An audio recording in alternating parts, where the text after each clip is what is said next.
Presiden Joko Widodo mengklaim PPKM darurat berhasil mengerem lompatan kasus COVID-19. Meski demikian, pemerintah meminta masyarakat selalu waspada akan varian Delta COVID-19 yang lebih berbahaya. Pemerintah mengklaim penerapan PPKM darurat Jawa Bali yang dimulai 3 Juli 2021 berhasil mengerem lompatan kasus COVID-19 di Pulau Jawa. Hal ini disampaikan Presiden Joko Widodo saat membagikan bantuan Presiden Produktif Usaha Mikro di halaman Istana Merdeka Jumat kemarin. Menurut Presiden, tingkat keterisian di Rumah Sakit Darurat Wisma Atlet sudah menurun menjadi 38% yang sebelumnya hampir penuh. Saya melihat angka-angka tadi di wilayah-wilayah di Pulau Jawa sudah mulai melandai turun pelan-pelan. Tetapi yang di luar Jawa gantian naik. Inilah memang varian Delta ini penularannya sangat cepat sekali. Presiden juga menjelaskan kasus corona di Indonesia sempat melandai pada Januari hingga Mei 2021. Namun ia tidak bisa memprediksi akhir dari pandemi ini. Tim Liputan iNews melaporkan. Pemirsa, pemerintah klaim PPKM dinilai berhasil turunkan angka kasus COVID-19. Lantas kapan PPKM level 4 akan dicabut? Untuk membahasnya sudah bergabung bersama kami tenaga ahli utama Kantor Staf Kepresidenan Ali Mukhtar Ngabalin dan dokter spesialis paru Erlina Burhan. Selamat sore Bang Ali dan Ibu Erlina.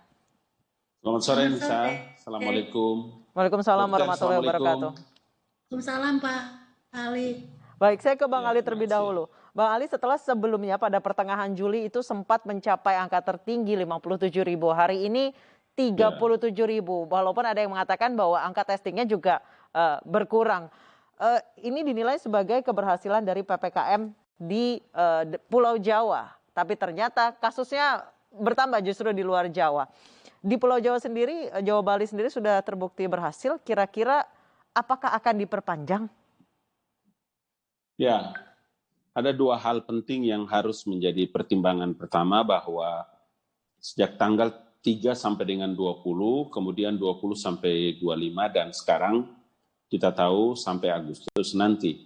Artinya kalau kita benar-benar disiplin dengan regulasi-regulasi yang ditetapkan oleh pemerintah, itu akan memberikan dampak yang jauh lebih bagus.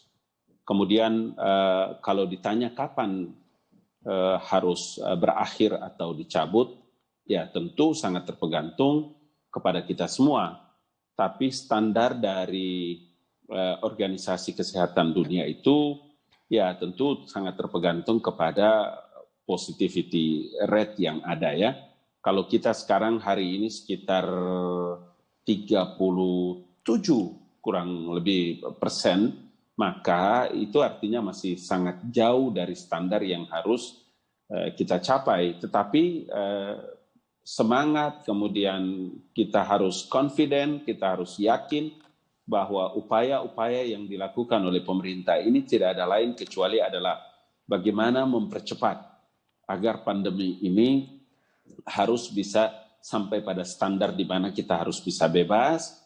Kemudian apa yang disampaikan oleh iNews TV sore ini kapan harus dicabut dan seterusnya, tidak ada lain kecuali bagaimana kita semua ini sangat tergantung terhadap regulasi, kemudian protokol kesehatan, termasuk di luar Jawa dan Bali, di daerah-daerah yang sekarang mulai naik. Tapi tentu saja Bapak Presiden kemarin mengingatkan juga kepada pimpinan daerah untuk tetap jangan lengah agar perhatian kita terhadap penanganan COVID ini menjadi prioritas. Begitu, Lisa. Baik, Bang Ali, saat ini sudah banyak pemilik usaha, terutama mereka yang bergerak di bidang kuliner, kafe, dan lain sebagainya, itu sudah menjerit. Bahkan di beberapa daerah ini muncul gerakan bendera putih. Sejauh ini apa tanggapan dari pemerintah? Ya, itu kan sudah ada regulasinya. Artinya setelah tanggal 20 sampai dengan 25, kemudian ditemukan beberapa hasil yang setidaknya bisa memberikan satu informasi yang menggembirakan kepada kita semua, kemudian dilonggarkan. Beberapa regulasi-regulasi yang dilonggarkan, kemudian warung-warung, kemudian usaha-usaha kecil dan lain-lain. Jadi semua ini menjadi bagian daripada antisipasi yang memang disiapkan oleh pemerintah, sehingga Baik. kita tidak menemukan lagi ada bendera putih, bendera merah, bendera segala macam di lapangan itu. Tapi ini semua adalah sudah langkah-langkah yang memang disiapkan oleh pemerintah. Baik, saya ke Ibu Erlina. Ibu Erlina, saat ini kondisi tenaga kesehatan seperti apa? Setelah kemarin sempat sangat kewalahan mencari rumah sakit sulit, mencari oksigen pun sulit, bahkan beberapa rumah sakit kekurangan atau kehabisan oksigen. Saat ini kondisi seperti apa Ibu di lapangan, di rumah sakit? Ya, saya kira kalau kita melihat Jakarta ya, Jakarta ini memang terjadi penurunan kasus yang dirawat di rumah sakit yang terlihat dari angka keterisian rumah sakit atau bed occupancy rate-nya itu memang menurun. Ya, termasuk di rumah sakit saya, rumah sakit Sahabatan. Namun yang kita lihat dari segi angka bahwa kematian meningkat, ini juga jadi masalah. Nah, kembali ke angka yang menurun. Jadi kalau angka yang menurun ini adalah memang sesuatu yang kita inginkan, dan bahkan kami ingin ini akan lebih turun lagi sebagaimana bulan April atau bulan Mei lah ya, begitu ya. Pertengahan Mei, karena pertengahan Mei ke atas naik. Jadi kalau bisa seperti bulan April yang kita merasakan sendiri, tenaga medis dan tenaga kesehatan memang lebih bisa menata diri dan menata sistem sehingga pelayanan juga lebih bagus karena memang pasien tidak banyak. Tapi saat ini rata-rata kan masih sekitar 60%, 70% ya. Ini masih cukup banyak juga, walaupun saya akui turun dari sebelumnya yang di atas 90%. Ya, dan kami mengharapkan bahwa ini akan terus turun supaya pelayanan kualitas of care atau kualitas pelayanan kepada masyarakat juga akan lebih optimal kalau jumlah pasiennya terus turun. Baik, ya, Ibu Erlina, saat ini dari angka sekitar 50.000 lebih, saat ini sudah berkutat di 30.000 menuju ke 40.000. Sudah lebih dari 10.000 kasus yang turun untuk angka positif tiap harinya. Dan saat ini sudah mulai ada pelonggaran-pelonggaran untuk outdoor bisa dine in, kemudian boleh dine in tapi jangan lebih dari 20 menit. Apakah sudah waktunya memberikan kelonggaran itu, Ibu Erlina? Ya, ini saya juga merasa bahwa pemerintah ini buah si malakama ya.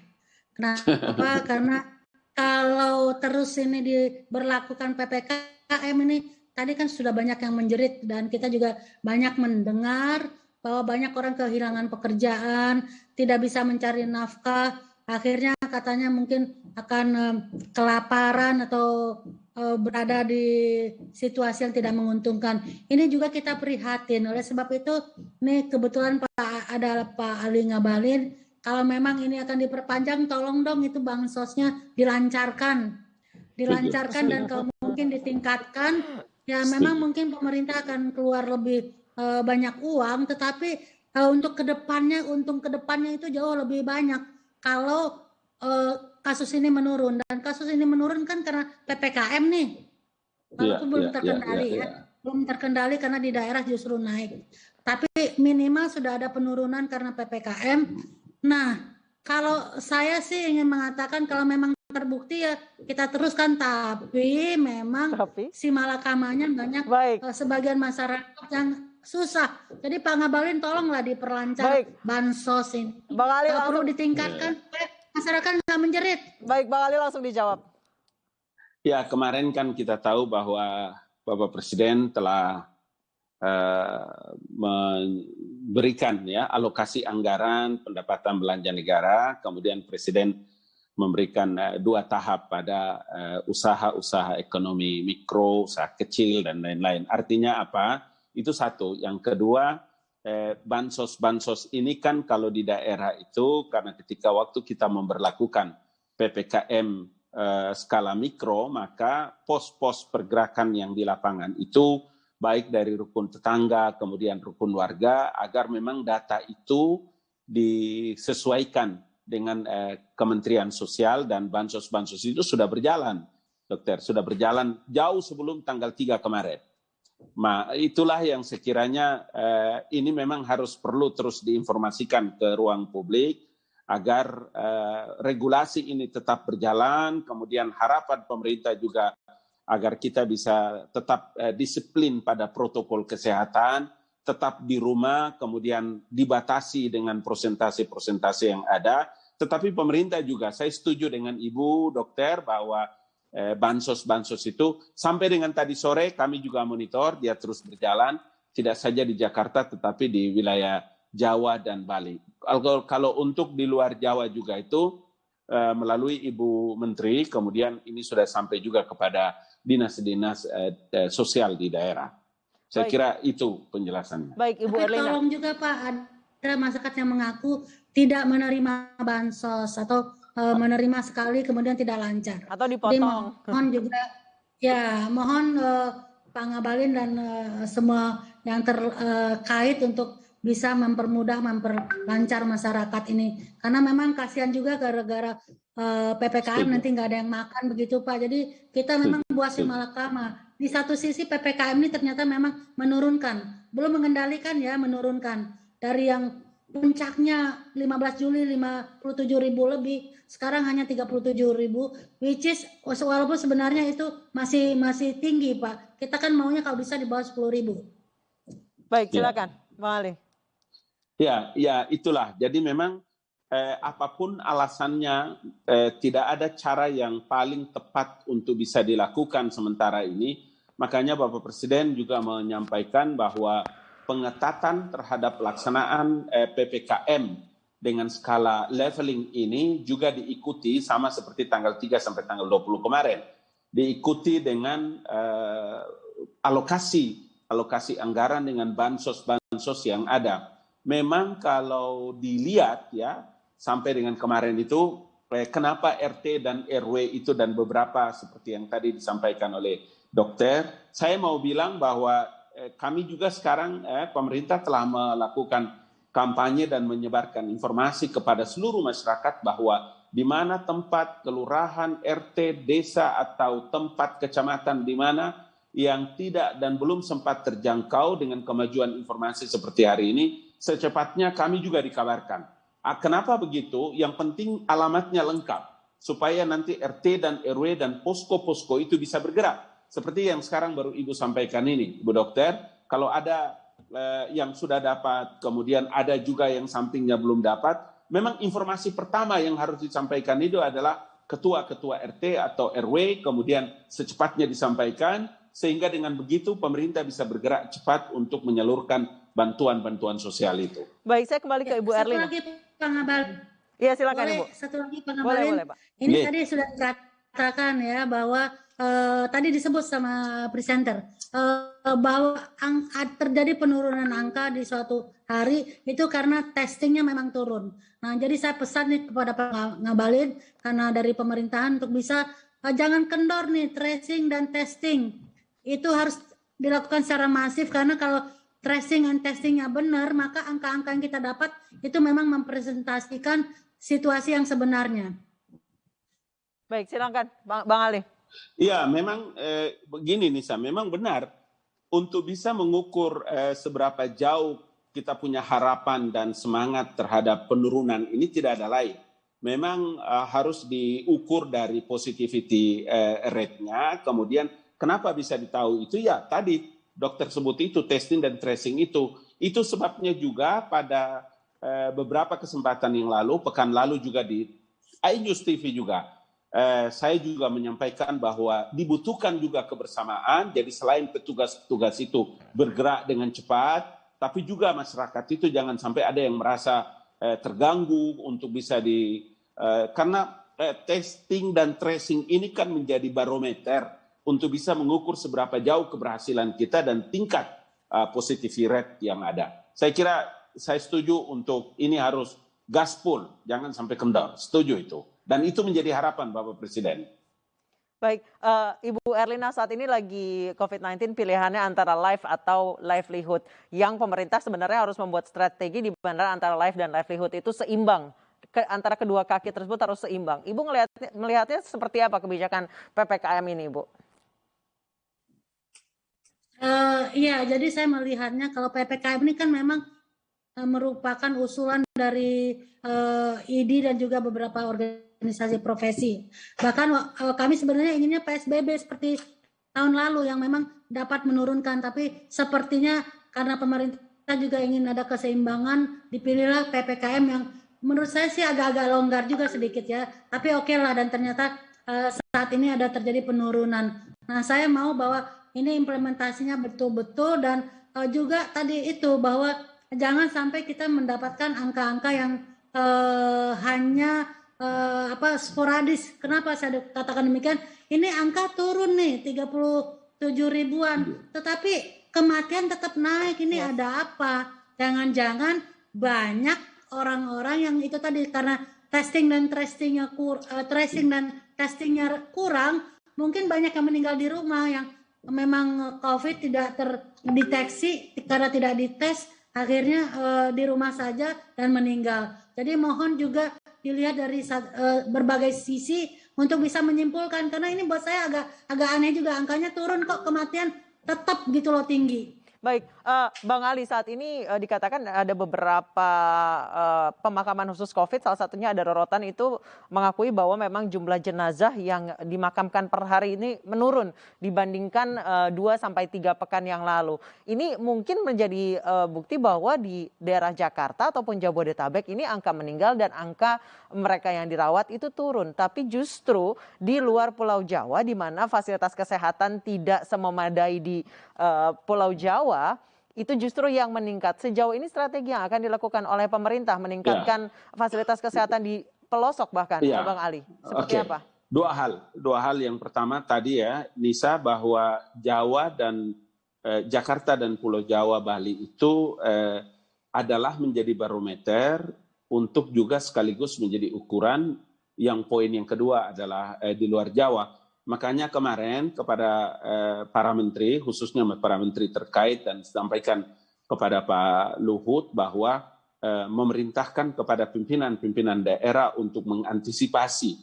Apa yang diantisipasi? Yang pertama itu adalah kita tahu bahwa kelangkaan oksigen kemarin-kemarin itu menjadi perhatian prioritas bagi Bapak Presiden, sehingga distribusinya kepada rumah sakit di daerah. Baik. Saya umpamanya kemarin bicara langsung dengan komunikasi dengan Direktur Rumah Sakit di Kendari, kemudian bicara juga dengan Kapolda, bicara juga dengan Gubernur, dengan Wali Kota, kemudian kami semua mengkoordinasikan itu dengan pimpinan-pimpinan daerah. Baik. Agar semua perusahaan-perusahaan yang memproduksi oksigen, ya seperti di Bontang, kemudian di Kaltim, ya di Batam dan di beberapa tempat, untuk bisa secepatnya dari awal mengantisipasinya, termasuk di dalamnya adalah fasilitas-fasilitas kesehatan. Baik, Bang Ali. Jadi tugas-tugas ini, Nisa, ini perlu ditambahkan sedikit supaya kalau itu menjadi contoh seperti di Kendari, saya komunikasi, kemudian juga teman-teman di Makassar, kemudian di Papua dan di beberapa tempat-tempat yang lain,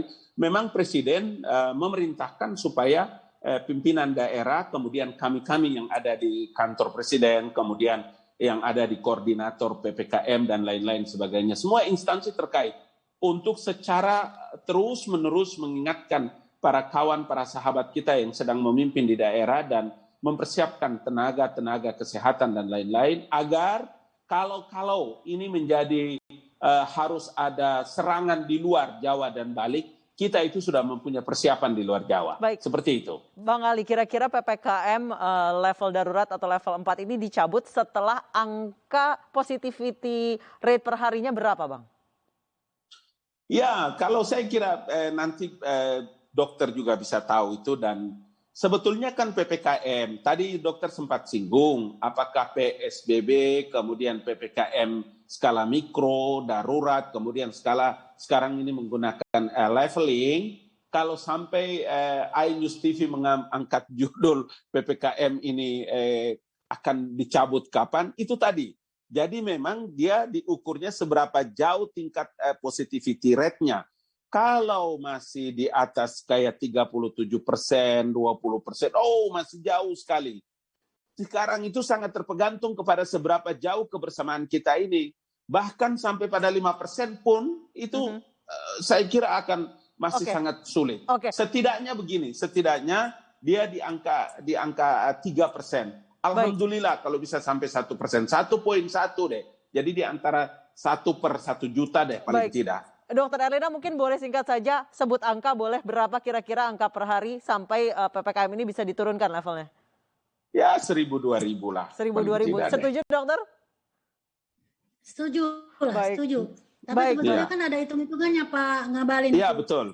Untuk level 3 turun ini katanya parameternya adalah kalau kasus per 100.000 penduduk itu antara 50 sampai 150.